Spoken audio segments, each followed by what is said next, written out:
বক্তব্যের পর্যায়ে আমাদের সামনে বক্তব্য রাখছেন জেলা প্রশাসনের ঊর্ধ্বতন কর্মকর্তা এডিএম স্যারকে কিছু বলার জন্য অনুরোধ জানাচ্ছি। ধন্যবাদ জানাচ্ছি সবাইকে অ্যাড্রেস না করে সবার সাথে সম্মতি নিয়ে আমি যেহেতু জেলা প্রশাসক স্যারকে রিপ্রেজেন্ট করছি এখানে। ব্যক্তিগতভাবে আমি একজন আইনের ছাত্র এবং একজন অ্যাডভোকেট। যদি বলি যে মাদক নির্মূলের জন্য কয়েকটি পদ্ধতি দিতে হবে আসলে।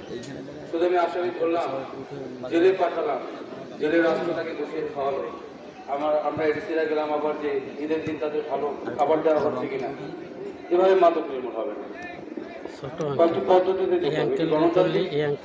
রাষ্ট্র ব্যবস্থায় সবচেয়ে বড় শক্তি হলো রাজনৈতিক উইল। যেটা যারা রাজনীতি করে তাদেরকে এই সিদ্ধান্তে একমত হতে হবে যে আমরা মাদকের সাথে নেই।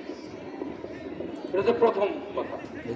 তারা প্রশাসন তথা নির্বাহী বিভাগকে গাইড করবে যে আমরা মাদকের সাথে নেই, তো আপনারা আপনাদের দায়িত্বে আসেন এবং রাজনৈতিক প্রশাসন একসাথে মিলে কম্বাইন্ডলি এবং জুডিশিয়ারি মিলে যখন এইটা নির্মূলে একসাথে ব্রতী হবে তখনই মাদক নির্মূল করা যাবে।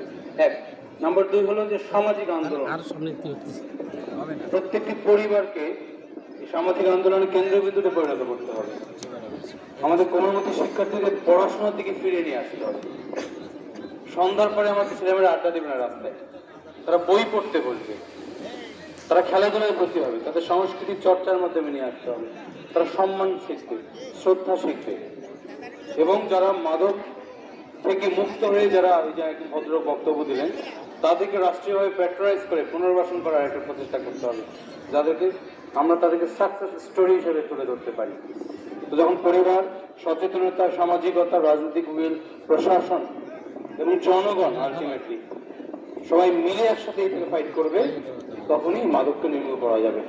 এই মুহূর্তে আমার একটা ফ্রেন্ডস প্রবাদের কথা মনে পড়ছে, এল পুয়েবলো ইউনিদো সামাস কারা ভেন্সিদো, মানে when people are united no one can defeat them।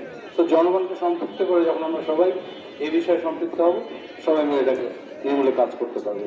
ধন্যবাদ।